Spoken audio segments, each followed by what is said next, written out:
Estamos engajados em uma batalha espiritual contínua contra principados e potestades que não apenas resistem à expansão do evangelho, mas também buscam corromper a igreja desde dentro. Falsos evangelhos que centralizam o ser humano e distorcem as escrituras. A tentação de medir o sucesso pela eficiência e manipulação emocional revelam o perigo do mundanismo infiltrado na vida e prática eclesial. Em contraste, as Escrituras nos chamam a combater não com armas carnais, mas com a verdade, a justiça, a fé, a salvação, a palavra de Deus e a oração perseverante. Essa luta exige vigilância e discernimento. A igreja é chamada a estar no mundo sem ser moldada por ele, vivendo em santidade e resistindo às seduções do secularismo com fidelidade à cruz. A partir das reflexões do parágrafo 12 do Pacto de Lausanne, como a igreja brasileira pode recuperar a sobriedade espiritual, formando comunidades firmadas na verdade, nutridas pela oração e comprometidas com a missão, sem ceder às pressões do triunfalismo, do sensacionalismo ou da cultura de resultados? Gente, eu não me envergonho do Evangelho, mas confesso, abrindo o coração para vocês, que às vezes eu já senti vergonha de ter sido chamado de evangélico. Em 74, quando Lausanne nasceu, teve o seu primeiro encontro, nós evangélicos éramos 5% da população brasileira. 3 anos depois, em 77, nasceu a Igreja Universal no Brasil. E a partir daí houve um crescimento expansivo, forte, através também, principalmente, da entrada da igreja evangélica na TV, nas mídias. E nos anos 80 e 90, esse crescimento de 5% foi para 9% de evangélicos no Brasil. Em 2000 também houve um crescimento, saímos de 9% para mais ou menos 15%. E hoje saiu agora, o censo atualizado de que somos mais ou menos 27% de evangélicos no nosso país, e somos o 4º país mais evangélico do mundo, E a pergunta que eu faço é: cresce o número de evangélicos ou também cresce o número de potestades que se dizem evangélicas, Como o ponto 12 diz sobre esse conflito espiritual, existe uma batalha espiritual contínua contra principados e potestades, que resiste à expansão do evangelho. Mas talvez, enxergando um pouco sobre os nossos dias, me faz pensar que talvez uma das principais estratégias dessas potestades talvez nem seja impedir o crescimento do evangelho, mas promover um crescimento em massa de um falso evangelho. É interessante que em Atos 11, em Antioquia, surge o nome cristão. Nome cristão que surgiu não a partir dos cristãos, mas quem via o cristão, Então, o nome cristão era um apelido como se fosse uma chacota e não um tom de elogio. Porque quem se parecia com Jesus, logo era motivo de chacota. Porque Jesus, naquela época, para muitos, era motivo de chacota. Então, quem se parecia com Jesus era ridicularizado. Não apenas isso, era perseguido.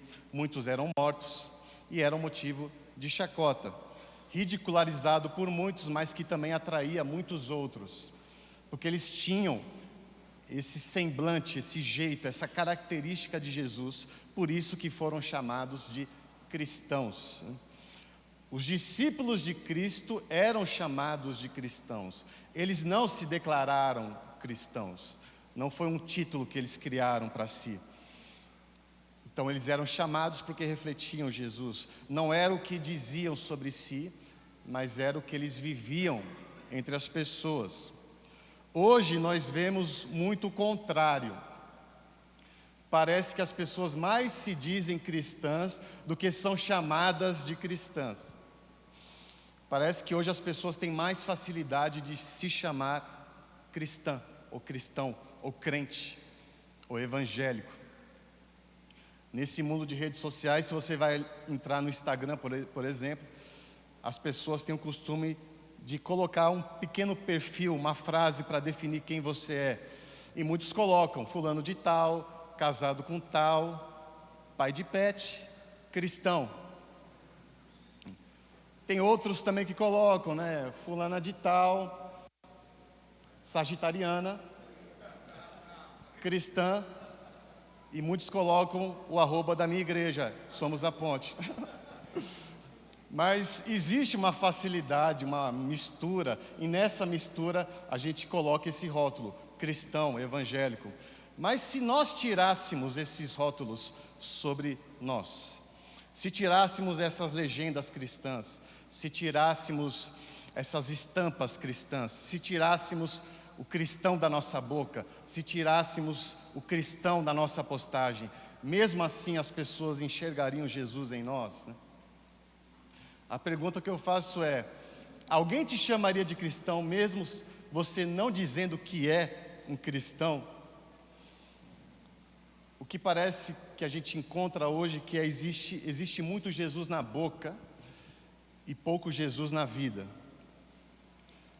E a impressão que eu tenho, pessimista, infelizmente, é que os que mais falam "sou cristão" são os mais vazios de Jesus. Os que mais falam e gritam "sou cristão" são os que mais desfiguram a imagem de Jesus. Em Antioquia, em Atos 11, o cristão era chamado de cristão como chacota por ser parecido com Jesus. Hoje, muitos são chamados de cristãos e evangélicos e são motivo de chacota por se parecerem muitas outras coisas menos Jesus. Eu acho que o resgate hoje é que a gente precisa voltar a ser motivo de chacota por ser parecido com Cristo. E não ser um cristão parecido com um bocado de coisa, menos com Jesus. E a pergunta que eu faço é: como a igreja evangélica brasileira, ela pode ser a sua essência evangélica, pode exercer a sua essência evangélica, sem se associar com muitos que se dizem evangélicos, mas que de fato não são? Será que a estratégia seria renunciar o nome, abrir mão dos rótulos, dos títulos, deixar de se chamar evangélico, ou cristão, ou crente? Eu acho que a solução não é renunciar o nome, mas redimir o testemunho. Sim, o nome evangélico, o nome cristão, talvez o nome crente está um pouco manchado por conta desse discurso, dessa manipulação de poder e espetáculo. Mas a saída não é fugir do nome, mas redimir o testemunho. Porque o nome talvez esteja corrompido, mas o evangelho continua puro, né? A cruz continua sendo o escândalo de salvação, de graça, de restauração. Jesus continua sendo o nome que está acima de todo nome, continua sendo o nome que está acima de todo rótulo. E quando eu sofro a tentação de sentir vergonha de ser chamado de evangélico, eu me lembro do porquê que eu não me vergonho do evangelho. Porque foi esse evangelho que me resgatou, que redirecionou a minha vida, foi esse evangelho que ressignificou a minha identidade. E é por esse evangelho que eu estou aqui, e é por esse evangelho que eu vivo e dedico a minha vida. Então, quando eu sofro a tentação de sentir vergonha do rótulo, eu me lembro da verdade, da essência por detrás do rótulo. Tem um conceito que eu encontrei no livro de Brian Zand, Quando Tudo Está em Chamas, que eu acho que é um conceito muito interessante sobre aquilo que precisamos ser como igreja evangélica brasileira nos dias de hoje. Imagine a situação comigo. Uma igreja antiga, abandonada, e nessa igreja antiga abandonada, arqueólogos entram nela para procurar itens valiosos, e eles encontraram um painel de madeira com a imagem de Jesus nela.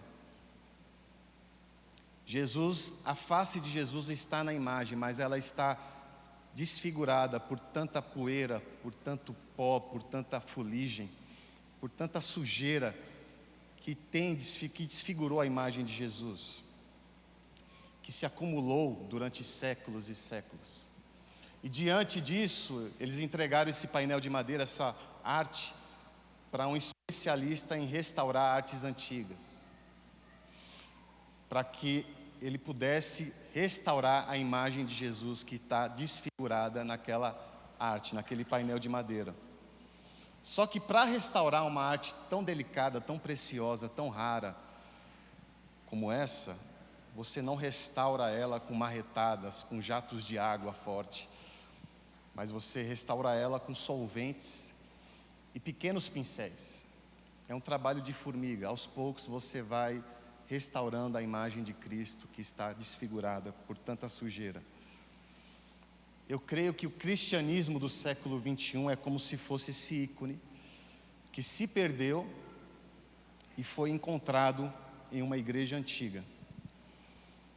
A fé cristã talvez ela tenha sido distorcida ao longo dos séculos por camadas de fuligem, por camadas de pó e por camadas de sujeira. Fuligem, pó e sujeira nos nossos dias nada mais é do que politicagem, polarização, doutrinas distorcidas, consumismos e acúmulos, fundamentalismo e relativismo. Tudo isso é essa poeira que tem desfigurado a imagem de Jesus. E infelizmente, talvez esse Jesus distorcido tem sido uma grande evidência no mundo de hoje.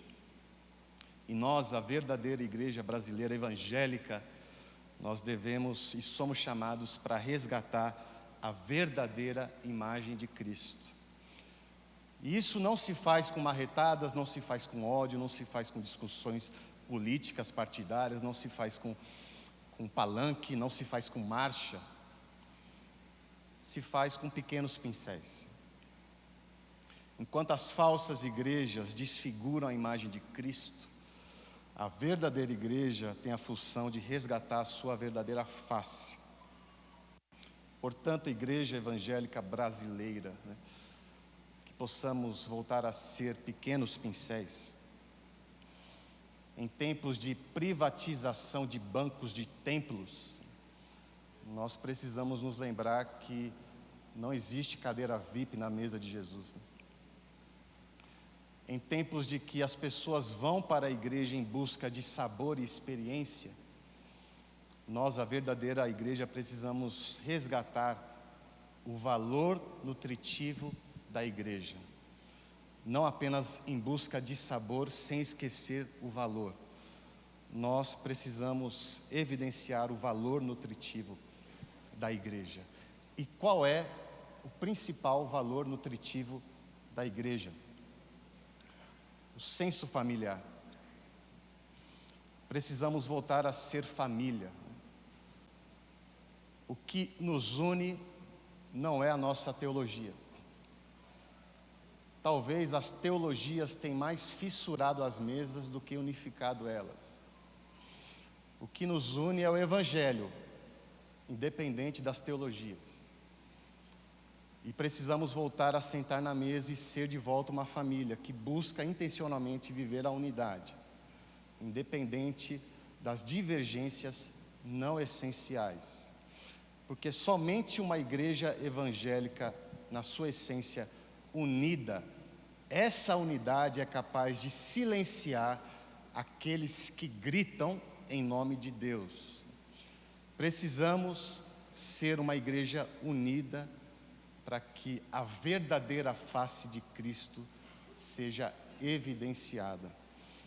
Portanto, nesse legado de Lausanne, o que me vem como conceito que eu queria colocar nessa minha curta fala é que sejamos pequenos pincéis, que aos poucos, no ordinário, nos pequenos gestos, no olhar, no abraço, no acolhimento, na graça, nas características crísticas, nós possamos resplandecer a verdadeira face de Cristo.